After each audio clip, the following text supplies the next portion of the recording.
ABDUN NUR.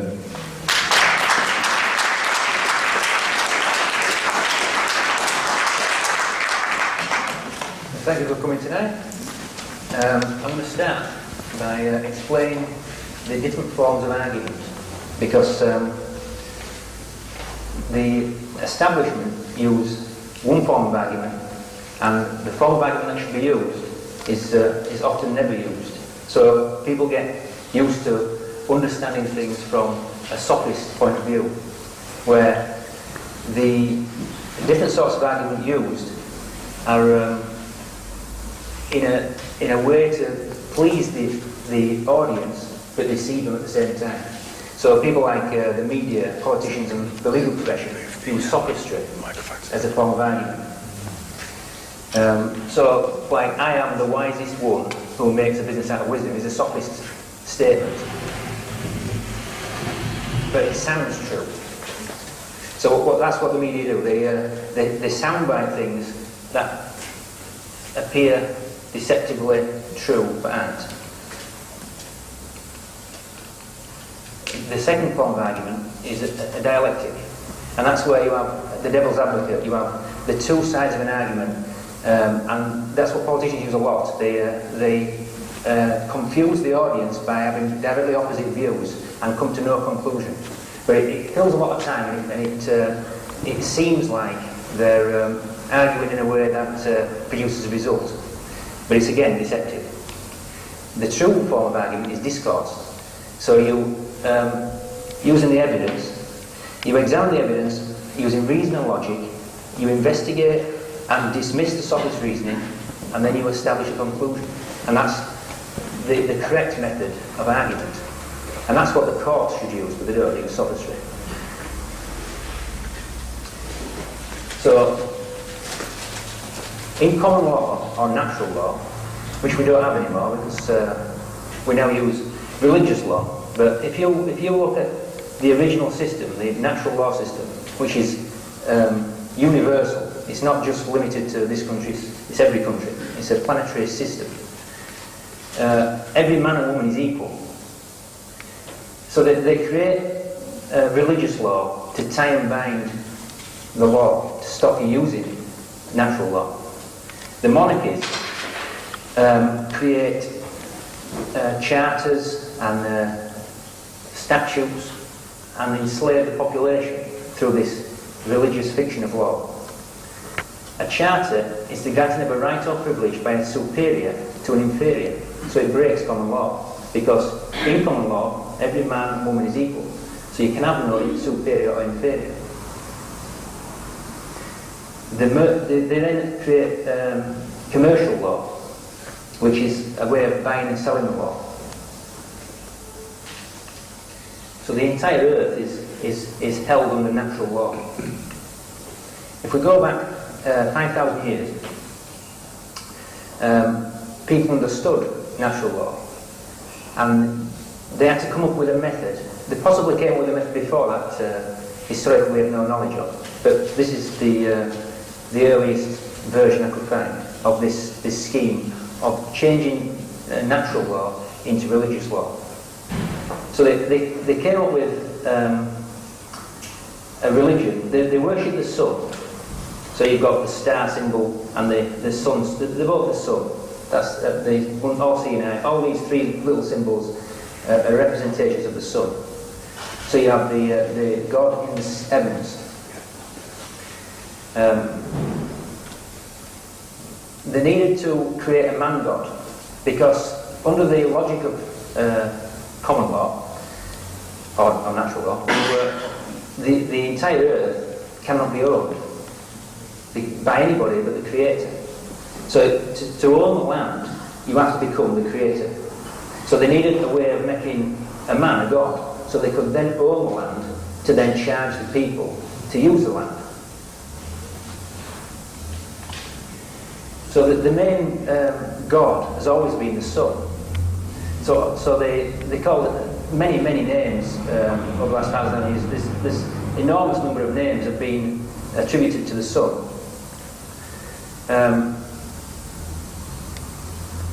The concept of a trinity was also established at that point as well. but it was a father, mother, son, as opposed to the modern Trinity. The Osiris was Ra, Isis was the mother, and Horus was the son. So they needed to get the people to believe that Horus was born as a god, so they then could charge the land and bring in religious law upon natural law. So all these different gods were all basically the son that had been a personification. This was like to be called Jesus. Sorry? It was later to be called Jesus. Eventually. Later, yeah. Yeah. So it's the God in the heavens, you see. So if you come to idols, because they have to bring in worship, it's a very good way of deflecting people from the issues of the day. You get your reward in heaven, sort of thing. So they create symbols. The Egyptians used the first symbol and also the second symbol. The second symbol was also Horus, the fish. It was also the symbol of Pisces. But they created this symbol, which is the shield pattern of Constantine in 325. He took the shield pattern, which is the cross of the sun rising and setting, and then the Alpha and the Omega, the first and the last. Eventually it became the man on the cross.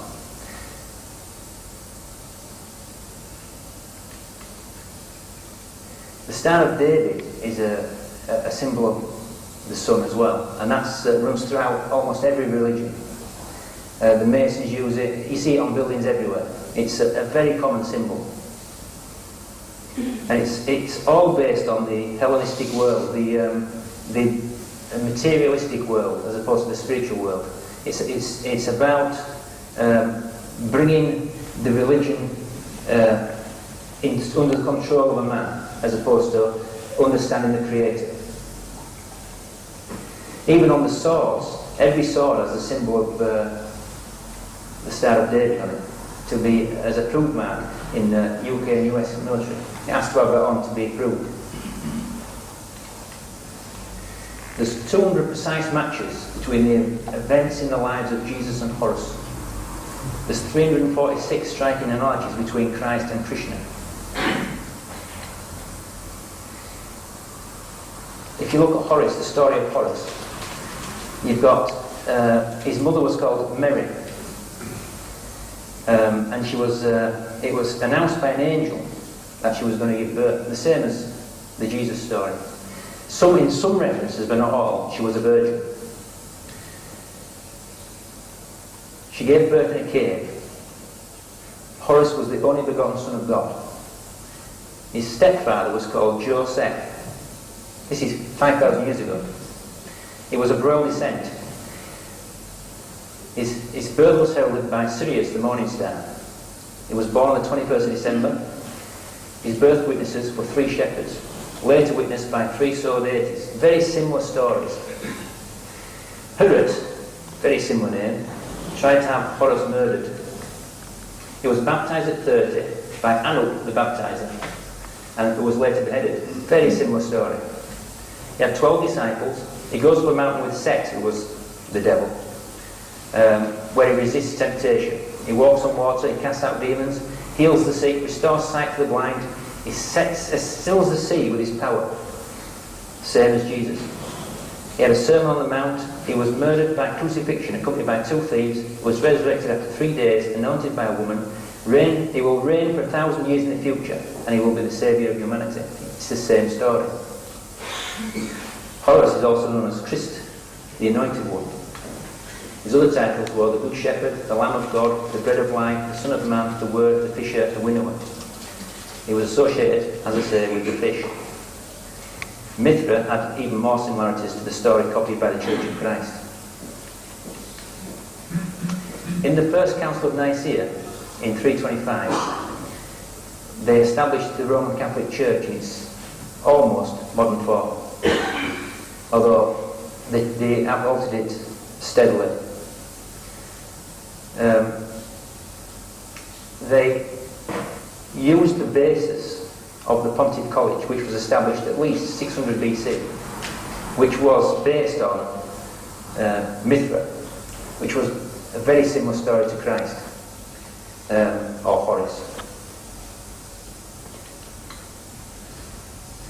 Constantine was a worshipper of the sun as well. In the remaining evidence of that point, the banners, statues and coinage all are the symbols of the Sol Invictus religion. Right up to the conclusion of his death, he acted as the high priest of that religion as opposed to Christianity, and it was only upon his deathbed that he converted to Christianity, according to the Roman Catholic dogma.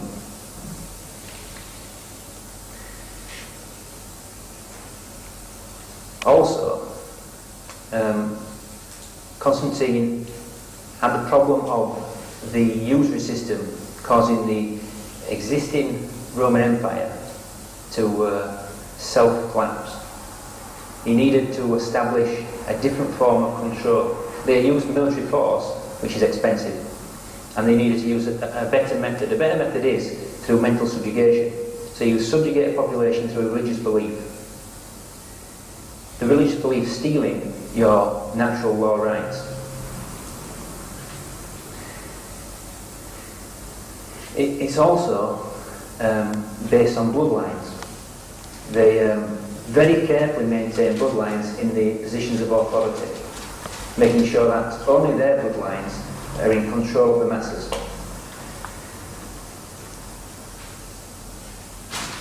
There is evidence that they sacrificed children, burnt people alive, and they were demon worshippers, and they used this story of Horus as merely as a way of masking their true nature.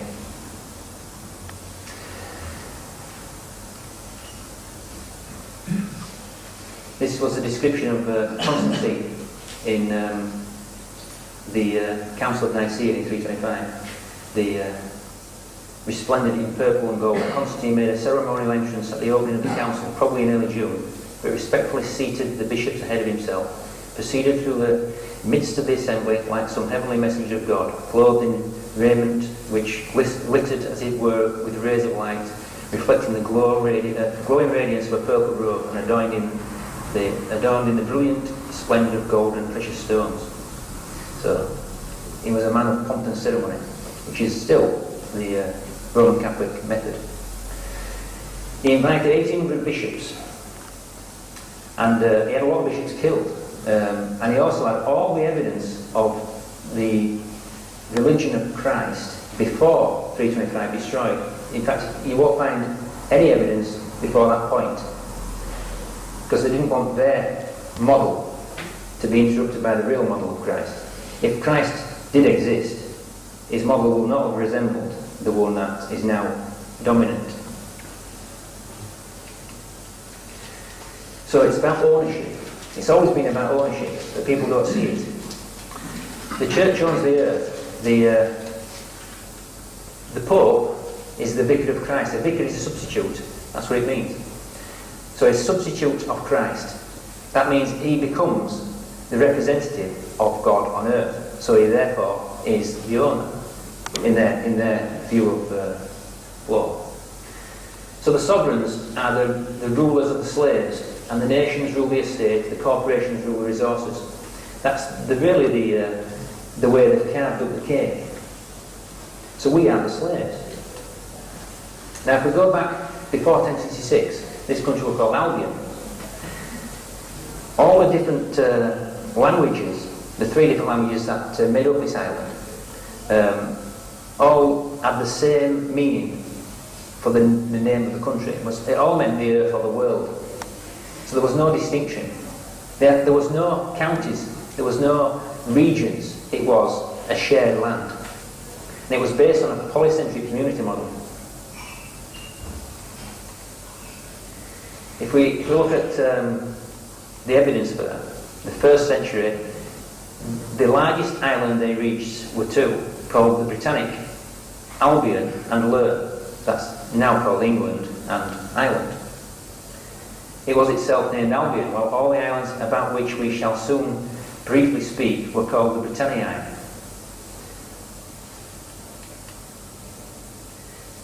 The counties were created by the Normans. Counties didn't exist before 1066.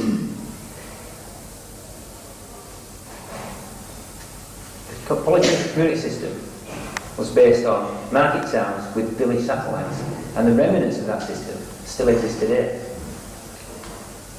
So, if you look, you have a central hub, and it's surrounded by nodes, so that each village had access to many markets. People lived as communities. This is gone now. There is no communities. People live in isolation. People don't know their neighbours. Everybody's suspicious of everybody else because they've taken away common law. At the time of King Offa, or Rex Offa should I say, Rex Offa, in 758, he had a tribal village document created which listed the Hiders system, because in the old system, if you wanted land, it was freely given. You didn't buy it. You went to the community and you asked for some land, and they'd give you some land. And it worked on a Hiders system. So they'd give you enough land for a family. It was divided into burgates. So when you had children, you'd split your Hiders up for your children into burgates, and they themselves would split it into yardages. Or yardlands. That's where your front yard comes from. So you got quite a lot of land. It was 120 acres. So it's a fair old chunk of land. At the moment, the population of England is on 3% of the landmass of the country. 97% is held back. That's why the land's expensive and difficult to get. There's no shortage of land. There's no overpopulation. It's a cop. In the tribal village document, there were 243,600 Hiders. That's each one has a family on it. That's a vast population.